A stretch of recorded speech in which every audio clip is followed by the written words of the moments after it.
Hello, everyone. Are you ready for one of the most exciting times of the year for investors? Of course, it is earnings season, and we're getting into the busiest week of quarter 1 earning reports. We're going to focus on how to make informed trades and decisions based on the latest earnings reports. Should you want to, please do remember to like, share, and subscribe. Give us a rating, of course, if it's a good one.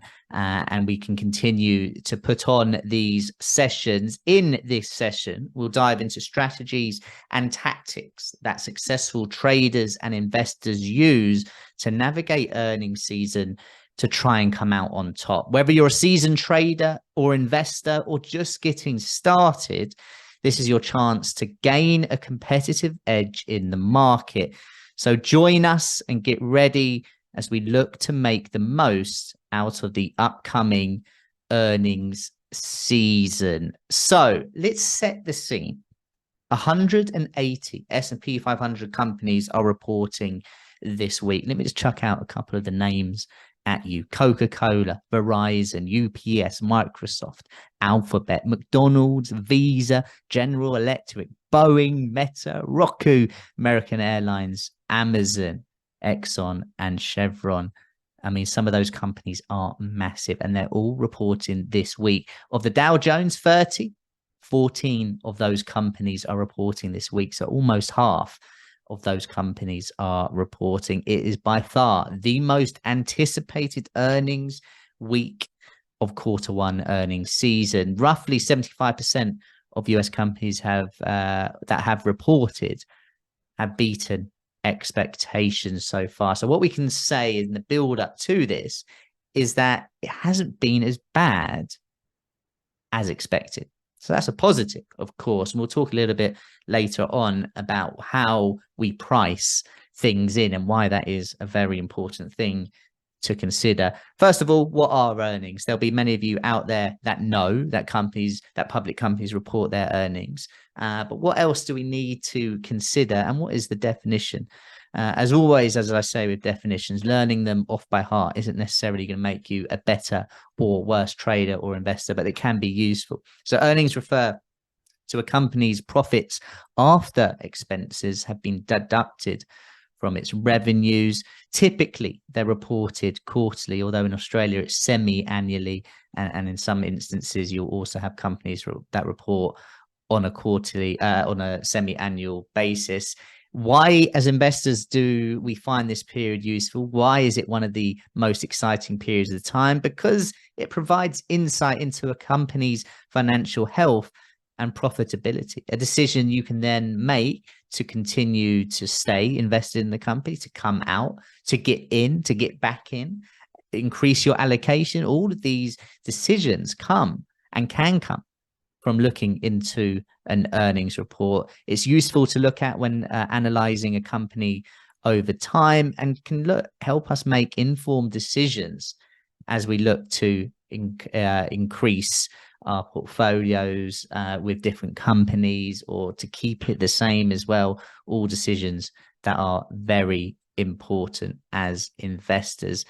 As always, when looking to invest or trade earnings season, you've got to do your research. One of the problems that newer traders and newer investors make is they'll hear an earnings report and that it maybe beat expectations or didn't meet expectations, and they'll invest straight away, whether that be selling the stock or buying the stock. But with no real understanding of what previously happened, you're putting yourself at a massive disadvantage. We'll talk later about it, but there's plenty of times where on the face of it, an earnings report may not look that good, but the stock price actually goes higher. Research can help with this massively. It's important to, of course, research the company, but also the industry that it is in. If I'm looking to trade Amazon, I'm also looking at other similar related companies. How have they performed? How have they traded recently? When are their earnings coming out? Is it before, and does that influence Amazon? Or is it after, and Amazon can influence those stocks as well? Understanding market expectations can also help massively and help with that informed decision that we're looking to make. Obviously, knowing the company's historical earnings is useful. How many quarters has it beat earnings? What's the recent trend? what is the forward guidance from the previous company calls, and has management actually stuck to that? Have they been, it's all well and good a company CEO coming out and saying we're going to do this, we're going to do that, but has it actually lived up to those expectations? So important for us to do research before an earnings report. Things that we can review, of course, financial statements, those earnings reports, the previous conference calls, and also the previous price action when we have had previous earnings out. So I mentioned we got Coca-Cola this week. One thing I would be doing is obviously looking at those previous reports, any forward guidance, but I also would look how it's performed in each of the last few quarters earnings reports. Has it been positive? Does the market gap higher or lower? If we're pricing in a good report, what happens if we get a good one? All of these things help us strategize a lot better as it comes to a earnings report from whatever company it might be. Another thing for us to consider, and whenever I teach about trading or investing, but trading in particular, I always say, people ask me, give us the two most important attributes for a trader. And for me, it's self-awareness and discipline. And risk management comes in both of those categories. If we're looking to trade, we've got to decide what's going to be the best and worst case scenario. If I get in, where am I wrong? And we can use a stop loss for that. For example, it might be that you're looking to trade Amazon later this week if it has a positive earnings report, in your opinion. But also you need to decide, well, where am I wrong? Obviously, if you're a longer term investor, a question you can ask yourself is, has anything changed for the reason I got in? You can't always have, of course, really, really positive quarters. But if the long-term view that made you invest in this company hasn't changed, then there's also no reason to jump ship. If you think about many companies over the last 10 years, some of these really, really strong companies that are at all-time high now, that are in the top 10 market cap, have had periods where they've dropped 30, 40, 50%.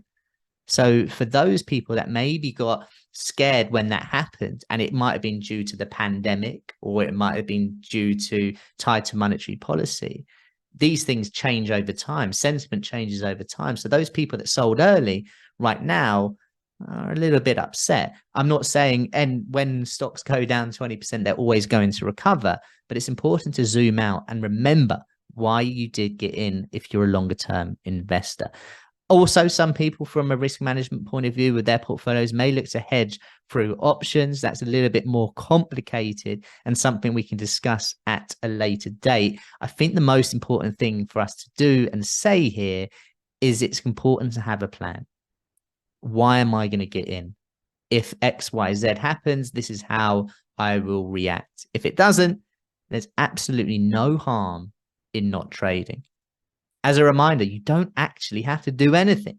If nothing comes out that suits your trading style, you can leave it alone. Further, here on market expectations, they can play a significant role in how a company's earnings report will affect its stock price. And of course, it's important, therefore, for us to understand what the market is expecting from these earnings reports and actually whether they're going to be realistic. Let's just have a look at some examples. If we're expecting very good earnings from a company, whatever company, name one right now, Apple, Amazon, Meta, whatever it might be that we're reporting this week, we're expecting that to be very good, and it comes in very good, the market is hardly going to move. If anything, it may even come under pressure. You might have heard the saying, buy the rumor, sell the fact. If everyone is expecting it to be good, the market starts pricing that in ahead of time. Vice versa for bad earnings. Let's say we're expecting very bad earnings for Exxon and it comes in very bad. Well, chances are the market has been moving lower on those expectations.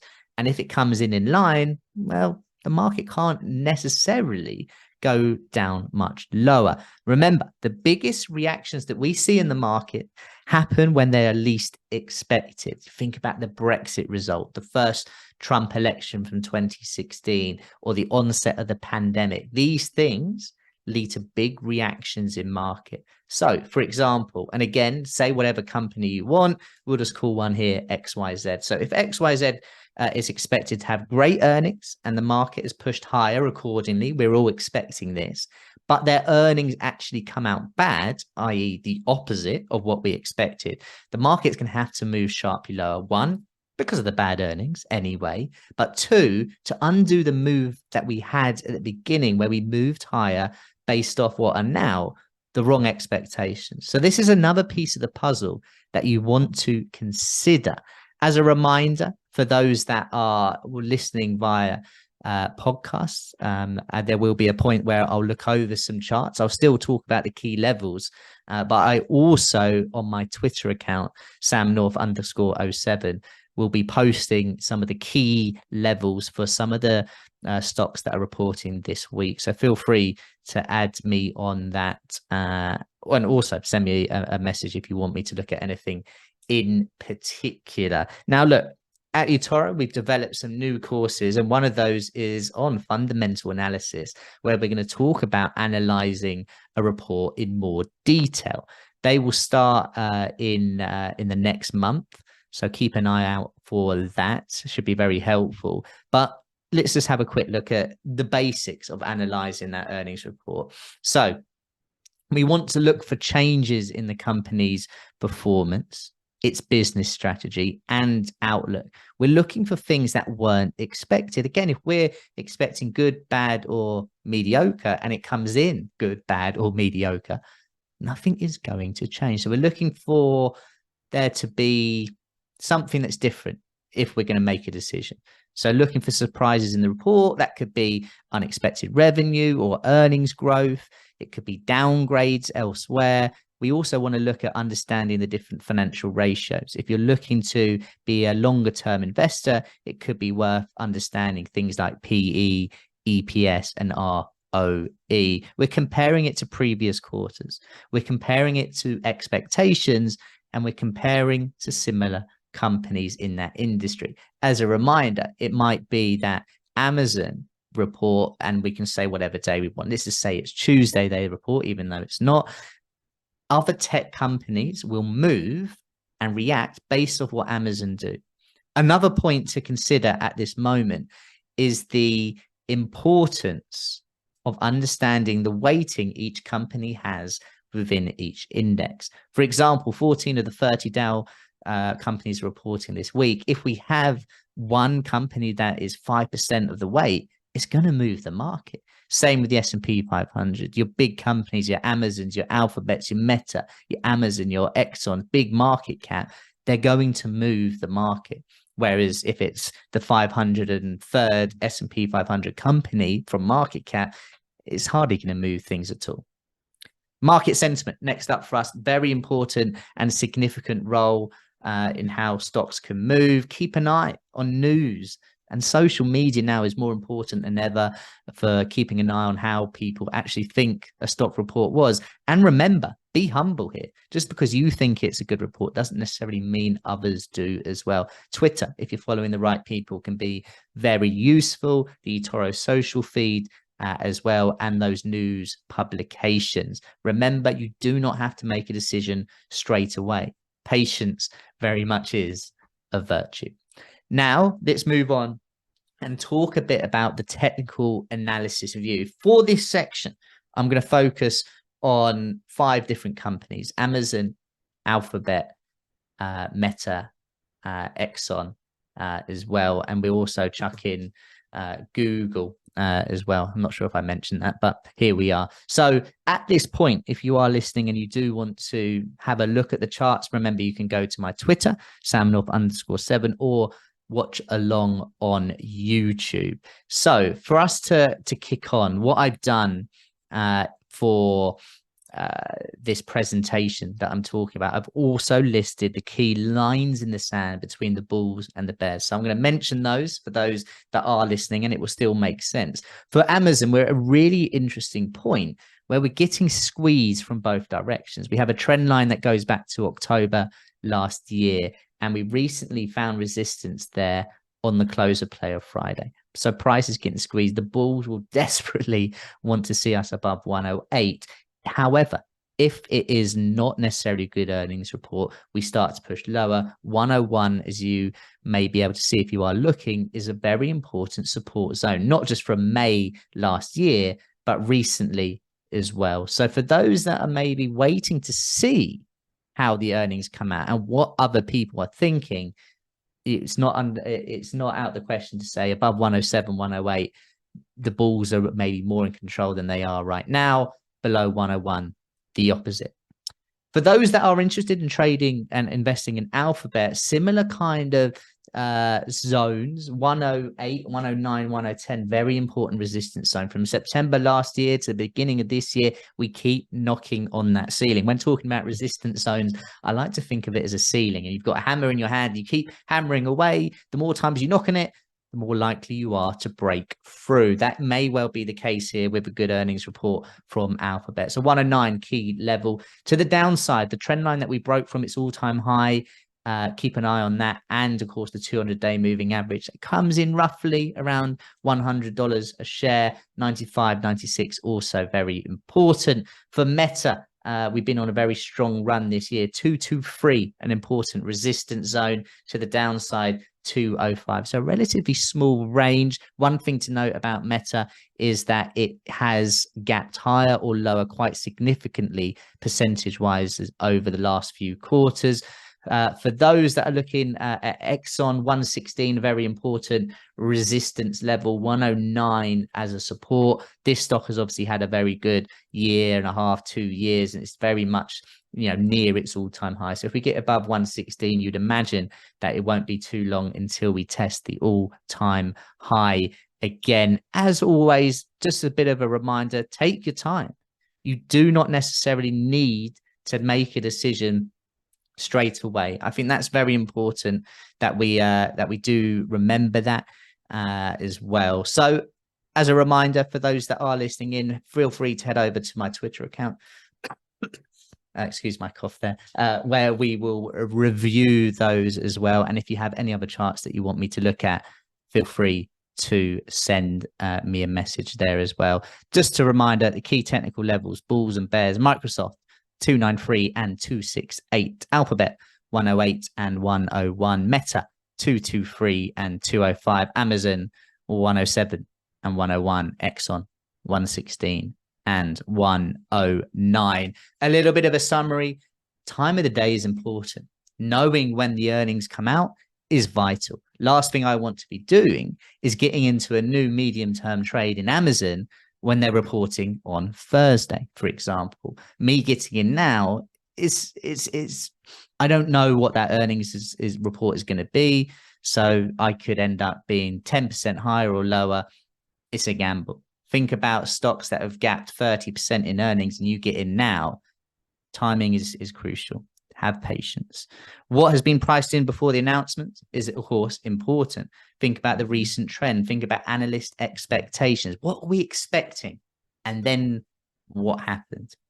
And if there's a big change, then I can look to make a decision, whether that's be get in, get out, add to a position, reduce the position size, and so on. Upgrades and downgrades, also important. How similar companies react, another thing for us to consider.